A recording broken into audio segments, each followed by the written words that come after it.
Sorry about the last part of me reacting to the 2v8 developer update, guys.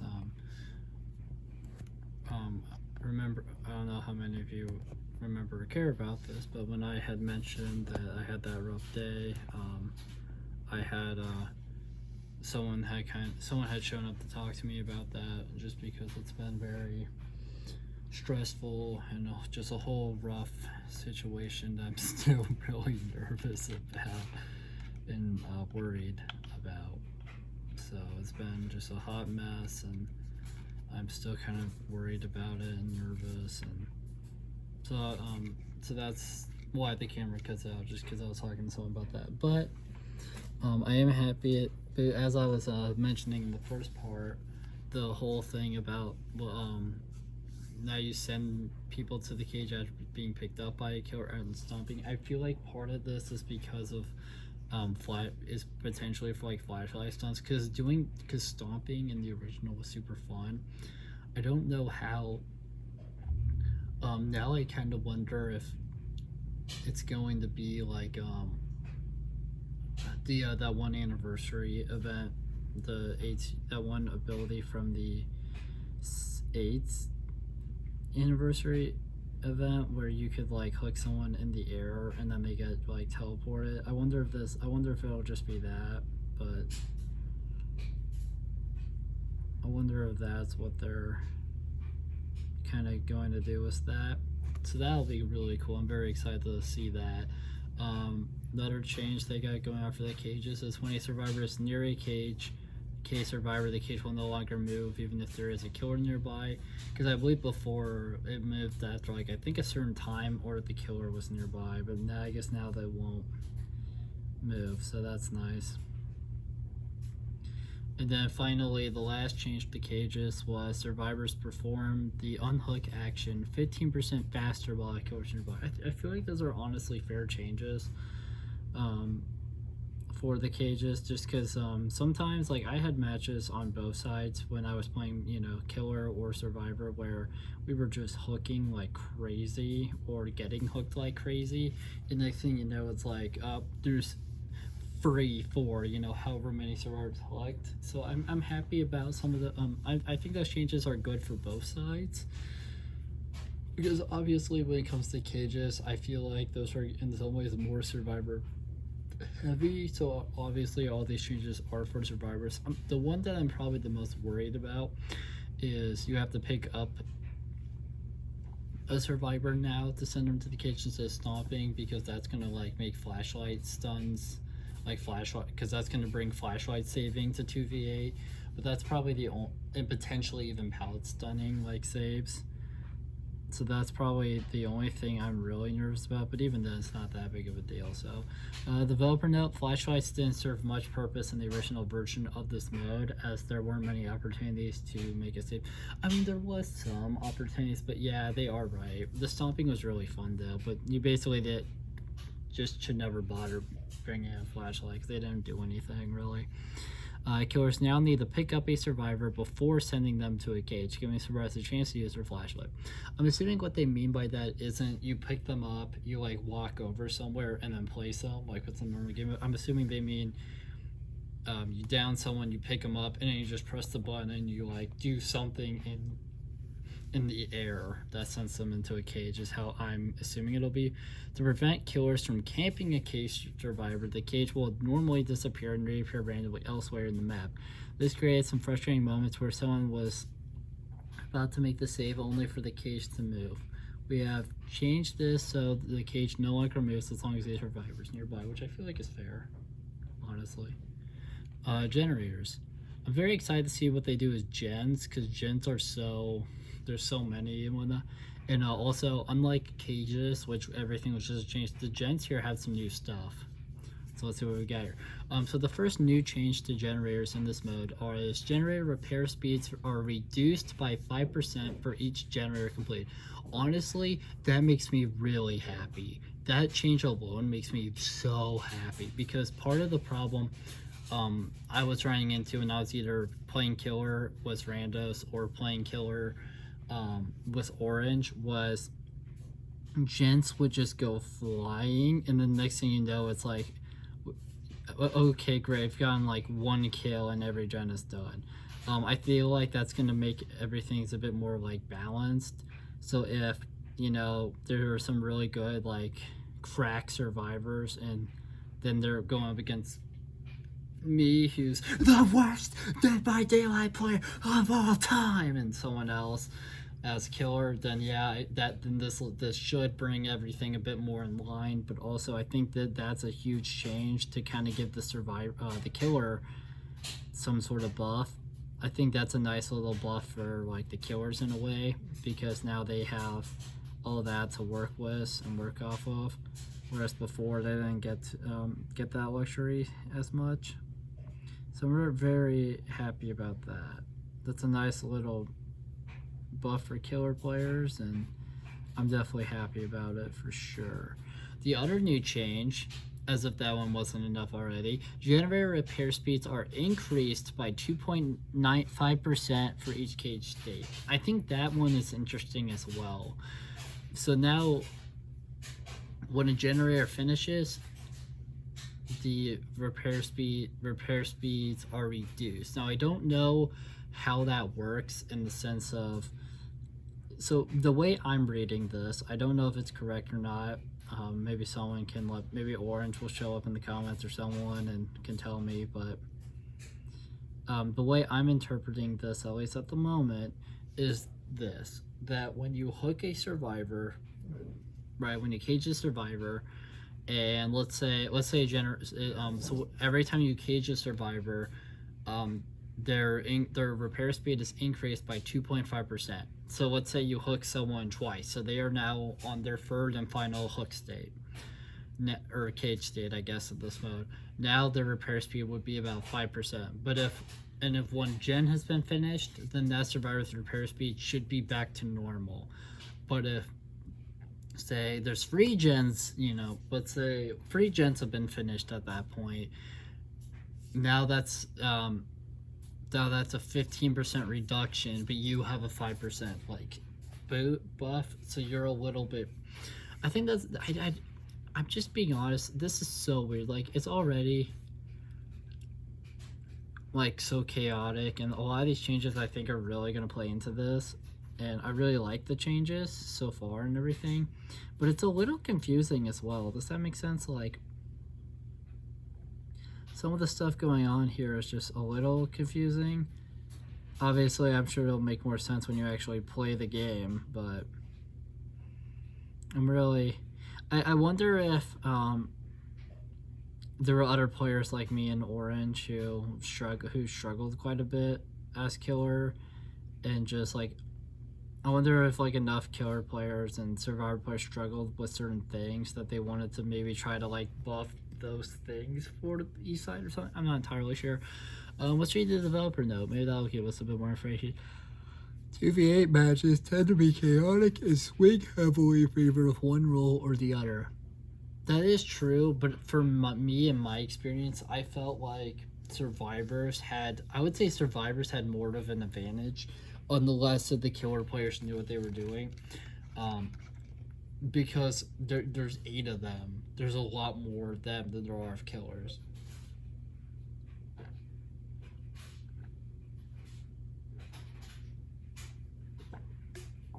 But obviously killer players are also able to disrupt that.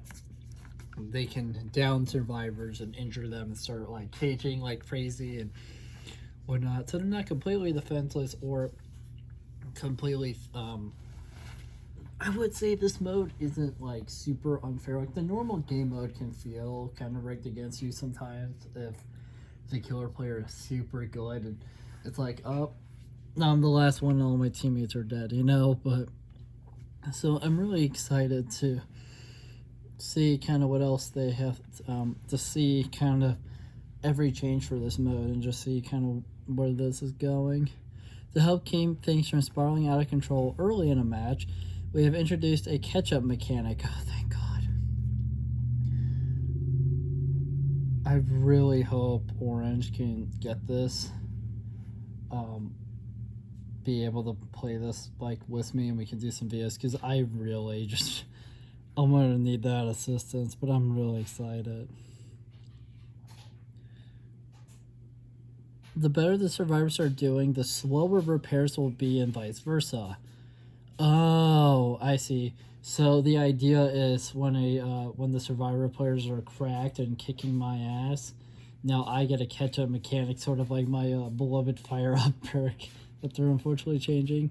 So now I'm gonna get like some buffs, some inadvertent buffs to help me out. But then if me and Orange are kicking their asses way too hard, they'll get some buffs as well. That's actually pretty nice. In a close match, these effects will cancel each other out. I guess that makes sense too. And now we get to our first change. So this isn't a new thing, this is just a normal change. Generator auras are only visible to killers within 64 meters. And the other change is generators being repaired by 2 or more survivors are revealed to killers regardless of range. With so many generators and survivors running around, the number of auras being revealed can be overwhelming. These changes will reduce the number of auras shown or any given time, and instead highlight important auras when they are necessary. Maps. New maps. So new, they added the Family Residence map, they added the Dead Dog Saloon map, they added the Father Campbell's Chapel map, added the Rancid Abattoir map, and added the Wrecker's Yard map. We've added additional maps to house these chaotic trials. Like the original set of maps, these have been given the 2v8 treatment, making them larger and visual than usual and featuring additional adjustments such as free exit gates. The Blight. Killer debut. The Blight. The Blight is now available. Oh, they even, so one change they did to Blight is they increased rush speed to 10.5 meters a second, was 9.2 meters a second. Increased slam duration by 2 seconds, was 1.25 seconds. Increased turn rate to 1.1 was 0.9. The other killer can be bounced against. Oh, you can bounce against the other player. We need to try this. Orange, please, for the love of everything that is good, be able to play soon so we can try that. We need to try that so badly. Spirit, killer debut. Spirit is now available. Change increased phase duration to 8 seconds was 5 seconds. Change increased phase recharge rate to 0.66 seconds was 0.33 seconds. Change increased phase movement speed to 1.8 meter was 1.6. The other killer is visible while phasing and cannot collide with the spirit while phasing. Nice. And the Death Slinger. Killer debut, the Death Slinger. New, the Death Slinger is now available. Change, decreased reload time to 2 seconds was 2.6 seconds. Increased real speed to 3 meters a second was 2.76 meters a second. If the other killer hits a chain survivor, the chain will break. Well, that's good now. Class overhaul. New, reworked all killer and survivor classes. Change killer classes are no longer tied to a specific killer. Development in the next version of 2v8, we have overhauled the class system from the ground up. Survivors now have powerful activatable abilities, some of which become available later in the match. Killer classes, meanwhile, have been redesigned and cannot be selected as on any available killer. I vaguely remember what the killer ones were, but yeah, before it was like Huntress had a specific one, Trapper had a specific one, Rafe had a specific one, Billy had a specific one, Nurse had a specific one, but you couldn't change that or anything. And then Survivors had like, you could heal faster, or you could see gens, or you were better at chasing because you could see like palette auras and stuff. But it looks like they really overhauled this mode, so I'm just very excited. Survivor classes now have the following abilities. Class ability, providing passive effects to nearby teammates as well as a strong activatable power. The active ability charge over time and gain additional charge while you or another teammate is uncaged. Info ability, granting aura reading capabilities. Unlock ability, a secondary effect unlocks after being sent to a cage. Additionally, survivors can use their class ability charge to pick themselves up from the dying state after recovering. Killer classes now have the following abilities. Class ability, providing bonuses to themselves and their teammate. Oh, that'll be cool. Info ability, providing aura reading or other forms of tracking. Ability to Mori the last remaining survivor at a trial. Okay. We'll delve into each of the available classes further in this post. Balancing and adjustments to specific killers to ensure smooth gameplay in 2v8 still exists, though these are inherent to the killer rather than their class. Refresher, base killer effects. So this is, I guess, the base killer effect. So I guess every killer will have this regardless of what class you are. Returning, damaging a generator reveals the auras of survivors within 20 meters for 5 seconds. Returning when starting a chase with a survivor, reveal their aura to the other killer for 5 seconds. I definitely remember that, seeing that one a lot. This aura is removed if the other killer enters a 16-meter radius. I definitely remember that one happening quite a bit. Returning when a generator is completed, survivors with no cage states are revealed to both killers for 10 seconds. I think that I remember that one as well. Developer note, the classes are changing. We wanted to preserve the integral aura reveal when chasing a survivor from the first version of 2v8. We have also added an aura reveal effect to damaging generators to ensure the mode stays fast-paced. These abilities are available to all killers regardless of the class, which I'm very happy about. Killer classes. Shadow. New killer class Shadow. Class ability. When within 32 meters of a teammate, you gain undetectable. Entering a survivor transfers the undetectable effect to your teammate instead. This ability has a cooldown of 30 seconds. Info ability. When your teammate initiates chase of a survivor, reveal the survivor for an additional 4 seconds. Brute. New killer class Brute. Class ability. Perform the break action 25% faster. Doing so grants a teammate within 32 meters 10% haste for 8 seconds. This ability has a cooldown of 30 seconds. Info ability. When damaging a generator, reveal survivors within an additional 8 meters. Enforcer. I like the picture a lot for Enforcer. Class ability. Move 3% faster when chasing an injured survivor. When a teammate within 32 meters hits a survivor, they are marked and they have their aura revealed to you for 12 seconds. Putting that survivor into a dying state grants your teammate a 60% lunge increase for 15 seconds. His ability has a cooldown for 8 seconds. Info ability. When damaging a generator, reveal nearby survivors for an additional 4 seconds. That Enforcer sounds so good. Fearmonger. I like how Fearmonger's a hand. That's the picture. Class ability. While unseen, gain 5% haste when entering a survivor more than 16 meters from your teammate. They gain 10% haste for 10 seconds instead. This ability is cooldown of 30 seconds. Info ability. When a generator is completed, reveal the aura of survivors with no cage states for an additional 4 seconds. Survivor classes. So we're starting off with Medic. Survivor class Medic. Class ability. You and survivors within 8 meters gain a 50% heal speed bonus, and grunts of pain are reduced by 50%. When your ability is fully charged, press the ability button to instantly heal all survivors within 8 meters by 50%. That's pretty nice. Info ability. Reveal the aura of injured survivors within 128 meters. That's pretty goddamn, that's big. I wonder how big that is compared to the newly updated mask, because that's a big amount of meters. Unlock ability. While injured, your scratch marks are suppressed and your aura is revealed to all other survivors. Nice. Scout.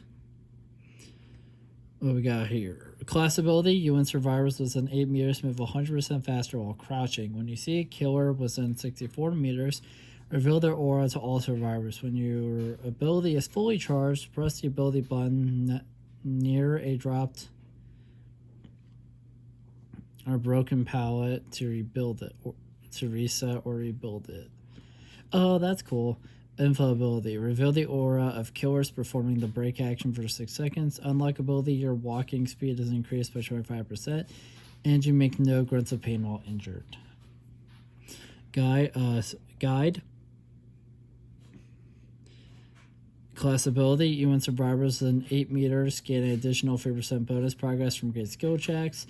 And Reappear sounds are 50% quieter. When your ability is fully charged, press the ability button to grant nearby survivors an 8% speed boost for 10 seconds. That's pretty nice. Infallibility, reveal the aura of any unrepaired generator within 30 meters. Unlockability, when completing a generator, gain a 5% charge per survivor nearby.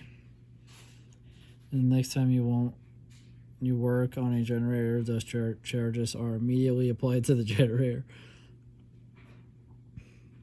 Escapist. Survivor class. So we got here was class ability. When you are a survivor within 8 meters of you start sprinting, gain 50% haste for 3 seconds. This causes exhaustion for 20 seconds and cannot activate while exhausted. When your active ability is fully charged, press the active ability button to make all rushed action silent for you and nearby survivors for 8 seconds. Infallibility, reveal the aura of pallets and vaults within 16 meters. Unlockability, gain the ability to heal yourself without a med kit at 70% of the normal healing speed. So that's all the new classes. They honestly, all of them sound amazing. I love how they updated every single one of them and whatnot. Killer updates. With classes being overhauled, we took the opportunity to touch up some of the available killers and integrate some of some of their previous class effects into their base kit. Ooh. As with everything else in this post, these changes will only apply to 2v. So I just want to mention real quick. So the way that the class system for killers used to work, because I mentioned it briefly before, was it wasn't so much killer classes, it was just whatever killer you played as had certain effects. Does that make sense? Like, for instance, Trapper and Rafe, and me and Orange played a lot because those are kind of our boys. We like playing those two a lot, and obviously we wanted to play them in this mode. When we played as them, so because of Orange being Rafe, right, we had Rafe's effects. Well, not because of me being Trapper, we had Trapper's effects. So I think it's really cool that those are seemingly now, maybe not fully, but some of those are now going to be base kit for Trapper, Rafe, Billy, Nurse, Huntress, and I'm sure even Spirit, Blight, and Deathslinger, who are the new killers, I'm sure they'll probably be given some effect somewhere for that as well. So I'm very excited.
So I was just mentioning some of this to you, Orange. I'm sure you've seen some of this, but I just wanted to mention some of this stuff too.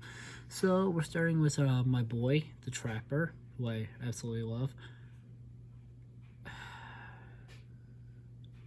I love him. He got the most changes. What the hell? They gave my boy like 3 changes. Everyone else got like 1 or 2. That's pretty cool. New trap auras are now visible to your teammate. I will say this, I don't understand why that wasn't how it worked in the first one. I feel like it makes a lot of sense for that to be visible. Granted, when me and Orange played, we had a system where my traps were mostly around pallets, but I also had some that were like in random spots because I didn't want them to, because I didn't want the survivors to be like, oh well, all the traps are at pallets. You know, I trapped some pallets, but then I also had just kind of reset some wherever. And then that way, in case if I'm chasing someone, since they don't know about that random trap, boom, they get trapped potentially, and I can, you know, do something, or boom, they get trapped while orange is chasing them or whatever. So I'm very happy that it's here now. I just feel like this should have already been a part of it, but I'm very happy that now, say when me and orange play, orange can see the auras of this too. If I'm trapper, he's trapper, whatever. Change. Increased haste after setting a bear trap to 15% with 8%. I think that's a nice change. I just remember from when we played the original, it didn't feel... The haste was very noticeable and very nice. But I think now it's going to be even more noticeable and just that much better. So I'm very excited for that. Change. Your teammate cannot trigger bear traps. No, this was previously part of the trapper's class, but it's now part of his base kit in 2v8. Which was technically base kit in a way for him, because Trapper's class in the original was only accessible if you play Trapper. So, but I know Trapper in the last one, he had the ability because last time they did have base kit stuff, but then they had their quote unquote classes with systems as well. So Trapper base kit in the first one, he couldn't step into a bear trap trigger, but now teammates, so orange for instance, won't be able to do that either. So that's really cool. The Wraith, our boy. Change. Increase action speeds for breaking walls, pallets, or generators, and vaulting by 60% while clogged. That's pretty good. Hillbilly. Change. The chainsaw will now instantly down healthy survivors. I believe before it only injured. It was like you had to hit them twice with the chainsaw to kill them, to down them, but now it looks like it's back to normal. I wonder why they did that. I get why, because maybe they feel like it would be too powerful, but it's like there's so many survivors, you might as well just let them start insta downing people. Change. Decrease chainsaw turn rate bonus to 30% was 44%. Honestly, Billy's changes aren't too bad. What we got here for Huntress? Remove the previous 20% hatchet throw cooldown reduction. That's pretty nice. That's pretty devastating as well. The Nurse. Remove. Survivors in 1 meter of the Nurse blink will no longer scream. That's pretty nice too, honestly. It's like 1 meter. You can't really do too much with that until next time the WWE team. Honestly, I'm really excited for all this. I'm very happy about what they did with the pass killers. They got some really nice changes. Like Nurse and Huntress's changes are pretty nice. Billy got a nice change because now he can insta down people, and obviously they kind of lowered the turn rate a little bit, which is fine. I like how Wraith now is faster at breaking stuff like clogged. Trapper getting the most changes always makes me happy, but he got some really good changes, so I'm very excited for that. I loved every class ability. The Survivor ones are the survivors have the same 4, but now they have extra abilities and extra stuff on top of that to make them just that much better and that much cooler, which I'm excited about. Killers, right? Fearmonger was super cool to me. I love Enforcer a lot. Enforcer is really nice. You're chasing that injured survivor, you're faster. You put someone to the dying state, boom, now my teammate has a 60% launch increase. That's very nice. Brute, I like Brute a lot as well, because now you're be able to break stuff faster, like gens and stuff, to try to get that much more advantage over, these survivors potentially. Shadow was really nice as well. I felt like they did a great job was updating the survivor classes, and a great job with the new killer classes. And then, oh yeah, the refresher base kit effects. So like, that was the stuff that was returning between the last one. Those were honestly very nice. Happy to see that stay. And then just kind of mentioning like the overall stuff of what they were adding, which was nice there. And then they explained that they were reworking everything and all that, which was nice. Very happy about Deathslinger being here. I'm very excited to see like what all you can do with him and whatnot. Very excited for Spirit to be here and see kind of her. Very excited for Blight as well to be here. Blight as well, because you can bounce into your fellow buddies. I really like the 5 new maps. I felt like they did a very good job picking maps. Very excited for those. feel like they did a good job here with the generators. If now, like early game, if one side is beating the fuck out of the other one, now the other one has like a catch-up mechanic to get back into the fight quicker, which is nice. And then they had changed some other stuff, which is always nice. Cages, I like this a lot. Of trying to like get flashlights kind of back to being usable, but also just trying to help out with like getting saves and stuff, which is fair. Honestly, I really like all of these. I'm very excited to play 2v8. I just don't know when I'll be able to, because again, depending on how everything happens soon, I might be somewhat busy again. I don't know what's going on with Orange, so if he'll be able to even play with me, or kind of what's going on in general. But yeah, thank you guys so much for watching this video. If you liked it, make sure to like, comment, subscribe, share the video, ring the bell. Do all the algorithmic garbage. It helps us out a lot. It means a lot to us. And I will see you guys in the next video. Bye. Boop.